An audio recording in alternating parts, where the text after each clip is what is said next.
بزرگان محترم، خواتین بھی اس مجلس میں موجود ہیں اور مجھے بتایا گیا تو میں چاہتا ہوں دو ایک باتیں ان سے خطاب کر کے عرض کروں۔ حضور اکرم صلی اللہ علیہ وسلم نے عورتوں کے سلسلے میں جو ہدایات دی ہیں اور ان کو جو معمولات بتائے ہیں ان سب میں نہایت آسانی ہے، سہولت ہے۔ عورتوں کی نزاکت طبعی اور لطافت مزاجی کا لحاظ رکھتے ہوئے جو احکام سخت ہیں ان احکام سے ان کو مستثنیٰ کر دیا گیا اور آسان احکام ان کو دیے گئے۔ مثلا نماز باجماعت کا معاملہ ہے، مسجد میں حاضری کا معاملہ ہے۔ مردوں کے لیے حکم یہ ہے کہ وہ مسجد میں آئیں اور مسجد میں باجماعت نماز پڑھیں، یہی ان کا اصلی قانون ہے، اصلی ضابطہ۔ کبھی اتفاق سے کبھی تاخیر ہو گئی اور نہیں پہنچ سکے تو وہ الگ بات ہے، لیکن مردوں کے لیے باجماعت نماز پڑھنا ضروری اور لازمی ہے اور الگ پڑھنے کی ان کو اجازت ہے، مسجد میں آنا چاہیے۔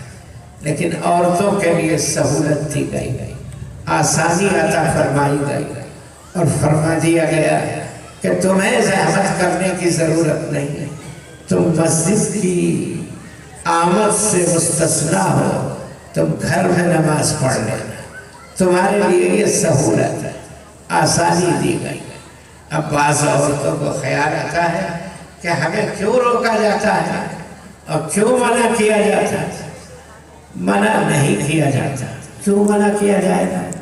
آپ آتی ہیں تو آئیے، نماز پڑھیے مسجد میں، منع نہیں ہے، سہولت دی گئی، آسانی بخشی گئی۔ مردوں سے پوچھ لیجئے آپ اپنے گھر والوں سے کہ 5 وقتہ نماز میں مسجد میں حاضری کے سلسلے میں ان کو کتنی دشواریاں پیش آتی ہیں۔ فجر میں آ گئے تو ظہر وغیرہ اور ظہر میں پہنچ گئے تو عصر میں جانا مشکل، ایسے حالات سے وہ گزرتے رہتے ہیں۔ آپ کی طبعی نزاکت اور لطافت ایسی ہے، پھر گھریلو ذمہ داریاں ایسی ہیں کہ آپ کو اس سے مستثنیٰ کیا گیا اور آپ کو اجازت دے دی گئی کہ آپ اپنے گھر میں نماز پڑھ لیں، ادھر اذان ہوئی ادھر نماز پڑھ لیں، کوئی پریشانی نہیں۔ موسمی تغیرات ہیں، سخت گرمی ہے، شدید بارش ہے، اندھیرا ہے، پھر بچوں کی پرورش ہے، تربیت ہے، ان سب چیزوں کی وجہ سے آپ کو اس سے مستثنیٰ کیا گیا۔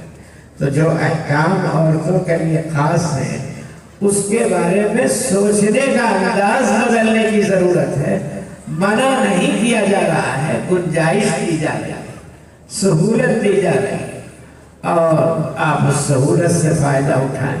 اسی سلسلے میں ایک حدیث ہماری ماؤں، بہنوں اور بیٹیوں سے میں عرض کرنا چاہتا ہوں اس موقع پر، اور اسی سے میں اپنی گفتگو کو انتہا تک پہنچا دوں۔ حدیث میں آتا ہے کہ عورتیں اگر 5 وقتہ نمازوں کی پابندی کر لیں، رمضان کے مہینے کے روزے رکھ لیں، اپنے شوہر کی اطاعت کر لیں، اپنی عفت کی حفاظت کر لیں، جنت کے جس دروازے سے چاہے داخل ہو جائے۔ بہت آسان اور مختصر ترین نصاب عورتوں کے لیے، مستورات کے لیے، ان کی طبعی نزاکتوں کا لحاظ رکھتے ہوئے رسول اللہ صلی اللہ علیہ وسلم نے طے فرمایا 5 وقتہ نمازیں رمضان کے روزے۔ زکوٰۃ اور حج کا ذکر اس میں نہیں، اس کا یہ مطلب نہیں کہ زکوٰۃ فرض نہیں ہے عورت پر یا حج فرض نہیں ہے عورت پر، نہیں۔ اگر صاحب حیثیت ہوگی خواتین تو ان پر زکوٰۃ بھی لازم ہوگی اور حج بھی فرض ہوگا، لیکن عام طور پر سب نہیں ہوتی۔ تو جو عام قانون ہے اس کو بیان فرما دیا کہ 5 وقتہ نمازیں رمضان کے روزے سے، اپنے شوہر کی اطاعت، فرما برداری، اس کی بات کو ماننا، اسے خوش رکھنا، اور اپنی پاک دامنی، حجاب اور شرم اور عفت اور عصمت کی حفاظت، یہ 4 باتیں اگر پابندی سے پورا کر لیتی ہیں عورتیں تو حضور نے فرمایا المرأة اذا صلت خمسها وصامت شهرها وأطاعت بعلها وحفظت فرجها فلتدخل الجنة من أي أبواب شاءت۔ 8 دروازے اس کے لیے کھلے ہوئے ہوں گے اور ہر دروازے سے فرشتے استقبال کریں گے کہ محترمہ ادھر سے آ جائیے نا، وہاں تو بہت ہجوم ہو رہا، کہاں پریشان ہو رہی ہے، اس دروازے سے آئیے، اس دروازے سے۔ 8 دروازے کھلے ہوئے ہوں گے اور ہر دروازے سے اس خاتون کو بلایا جائے گا جس نے ان 4 چیزوں کی پابندی کر لی۔ کتنا آسان نصاب ہے، مردوں کے لیے نہیں ہے یہ فضیلت، سمجھتے ہیں۔ حضرت ابو بکر نے رضی اللہ عنہ حضور صلی اللہ علیہ وسلم سے عرض کیا کہ آپ فرماتے ہیں کہ 8 دروازے ہیں جنت کے اور ہر دروازے سے اس شخص کو بلایا جائے گا جو اس دروازے کی مخصوص عبادت کا ذوق رکھتا ہوگا۔ یعنی جنت میں کوئی باب الصلاۃ ہے، کوئی باب الجہاد ہے، کوئی باب الریان ہے۔ باب الصلاۃ ان لوگوں کے لیے جو نمازوں کا بہت شوق رکھ رہے ہیں، ذوق رکھ رہے ہیں، ہمیشہ پابندی سے پڑھتے ہیں اور جب بھی موقع ملتا ہے نماز میں کھڑے ہو جاتے ہیں۔ ایسے اصحاب ذوق نماز ان کو بلایا جائے گا کہ آپ ادھر سے آ جائیں، اور جو روزوں کا ذوق رکھتے ہوں گے ان کو روزے کے دروازے سے سرسبز و شاداب ہرا بھرا دروازہ باب الریان دیکھتے ہی پیاس مٹ جاتی، ویسے دروازے سے جو جہاد میں جانے کے لیے ہمیشہ تیار رہتے ہیں باب الجہاد سے بلایا جائے گا۔ جو صدقہ و خیرات میں بہت حصہ لینے والے ہیں ان کو باب الصدقات والخیرات سے بلایا جائے گا۔ 8 دروازے وی آئی پی گیٹس، تو ان کو بلایا جائے گا کہ آپ ادھر سے آئیے۔ صدیق اکبر نے پوچھا حضور کیا ایسا بھی کوئی شخص ہوگا جس کو ہر دروازے سے بلایا جائے گا؟ حضور نے فرمایا ایسے بھی بہت لوگ ہوں گے اور مجھے امید ہے ابو بکر کہ تم بھی انہی لوگوں میں شامل ہوں گے جن کو ہر دروازے سے بلایا جائے۔ یعنی تمام عبادتوں کا ذوق، تمام عبادتوں کا شوق اور تمام عبادتوں میں آگے بڑھ جانے والے صدیق اکبر تھے، اس لیے حضور نے فرمایا کہ تم کو بھی ہر دروازے سے بلایا جائے۔ اور عورتوں کے لیے کیا 8 چیزوں کا پورا کرنا ضروری نہیں، نماز، روزہ، شوہر کی اطاعت اور عفت کی حفاظت جو ان کا کام، یہ 4 کام اگر کر لیتے ہیں تو 8 دروازے کھلے ہوئے ہو۔ میں اپنی ماؤں، بہنوں، بیٹیوں سے گزارش کروں گا کہ اس آسانی کو محسوس فرمائیں اور ازدواجی زندگی میں شوہر کی اطاعت کو اپنے لیے لازم کر دیں اور کبھی نافرمانی کا خیال نہ لائیں، اس لیے کہ نافرمانی اور ناشکری شوہروں کے احسانات کو فراموش کر دینا اور شکر گزاری کا جذبہ نہ رکھنا عورتوں کے لیے بہت بڑے خطرے کا سبب بنتا ہے۔ رسول اللہ نے اس کی بھی نشاندہی فرمائی کہ عورتیں جہنم میں زیادہ دیکھی گئی۔ پوچھا پوچھنے والوں نے کیا وجہ ہے؟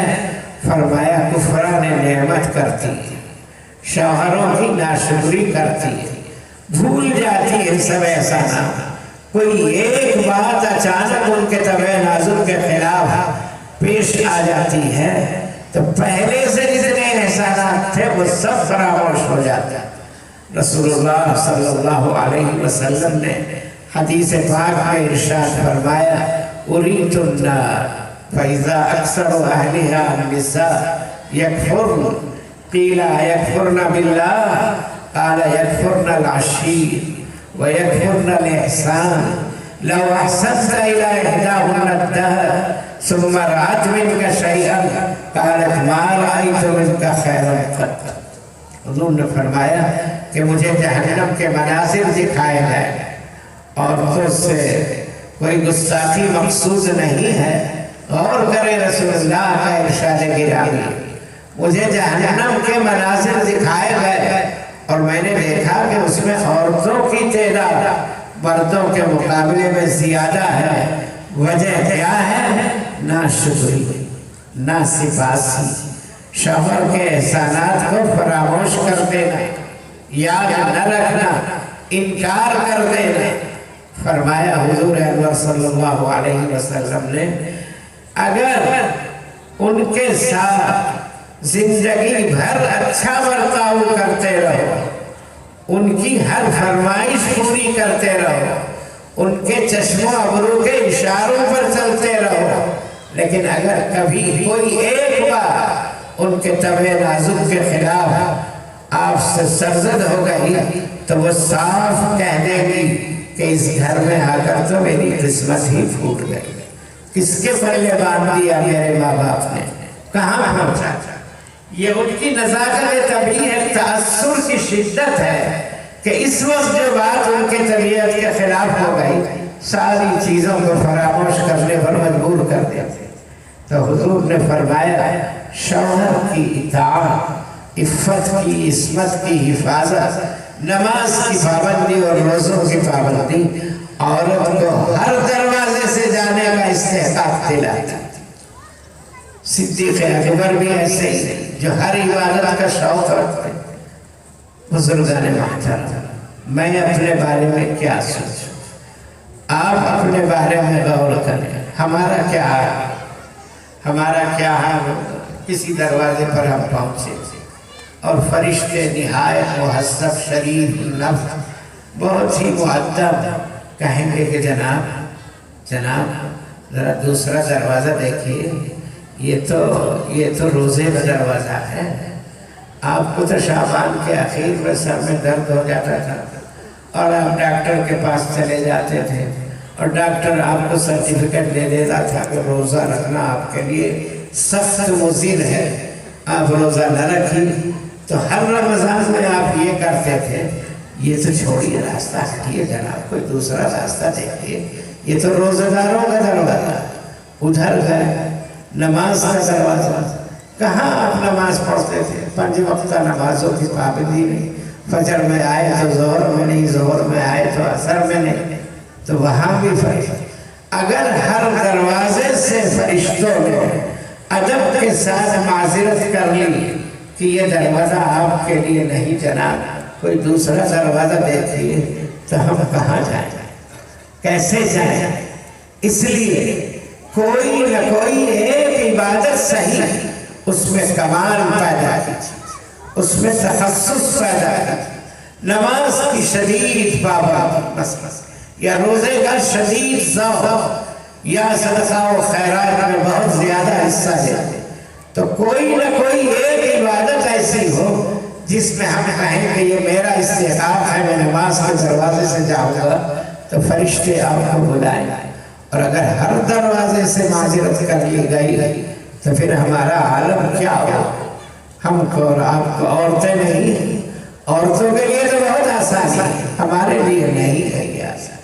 عورتوں کے سلسلے میں اور بہت باتیں ہیں جو ان کے لیے آسانیوں اور سہولتوں کی ہیں، لیکن اب وقت بہت ہو چکا ہے، اس لیے میں اپنی بات کو اختتام تک پہنچاتا ہوں۔ آپ حضرات کو کوئی بات ناگوار ہوئی ہو تو معذرت چاہتا ہوں، اور خواتین کو اگر کوئی بات ناگوار ہوئی ہو تو اس سے بھی معذرت چاہتا ہوں۔ بزرگان محترم، اللہ تبارک و تعالی نے ان بچوں کو حافظ بنایا، میں ان کو مبارکباد دیتا ہوں، ان کے والدین کو مبارکباد دیتا ہوں، ان کے تمام رشتہ داروں کو مبارکباد دیتا ہوں، ان کے اساتذہ کو مبارکباد دیتا ہوں، جامعہ ثنائیہ کے صدر اور ان کے متعلقین اور رفقا ذمہ داران، ان کو مبارکباد دیتا ہوں، اور حضرت مولانا محمد ایوب رحمانی جنہوں نے سرپرستی کر کے اس مدرسے کو اس انداز سے آگے بڑھایا ہے، ان کو بھی مبارکباد دیتا ہوں، اور حفاظ قرآن سے گزارش کرتا ہوں کہ اللہ نے آپ کو حافظ بنا دیا، اب بالکل متوجہ رہیے قرآن مجید کی طرف، ہمیشہ تلاوت کرتے رہیے اور اللہ کا شکر ادا کرتے رہیے کہ اللہ نے ایسی عظیم دولت ہمیں عطا فرما دی۔ حضور انور صلی اللہ علیہ وسلم نے فرمایا یہ رسول اللہ کی وراثت ہے، جس نے بھی حاصل کیا وہ بڑا نصیبہ بر۔ میں آپ کو، اور اگر آپ نے بے تکلفی برتی یا استغنا برتا اور ذرا شان بے نیازی کا مظاہرہ کیا تو قرآن مجید بہت باغیرت ہے، وہ آپ کے پاس رہنے کے لیے تیار نہیں ہوگا۔ اس لیے ہر وقت متوجہ رہیے، ہر وقت تلاوت کرتے رہیے، ہر وقت یاد کرتے رہیے۔ حضور اکرم صلی اللہ علیہ وسلم نے اس کی تاکید فرمائی۔ بزرگان محترم، میں ان حضرات کا جنہوں نے مجھے یہاں حاضری کا حکم دیا اور بولنے کا موقع دیا، میرا اعزاز و اکرام کیا، شان پوشی کی، تہنیت پڑھی جس میں میرے بارے میں بھی بہت اونچے الفاظ ہیں، حالانکہ میں ان کا اہل نہیں تھا، سب کا شکریہ ادا کرتا ہوں۔ آپ حضرات کا بھی ممنون ہوں کہ میری اس سما فراشی کو، طویل سما فراشی کو آپ نے برداشت فرمایا۔ اللہ تبارک و تعالیٰ کی حمد و ثنا اور شکر کرتے ہوئے رسول اللہ صلی اللہ علیہ وسلم کے دربار گوہر میں ہدیہ درود و سلام پیش کرنے کی دوبارہ سعادت پاتے ہوئے اجازت چاہتا ہوں۔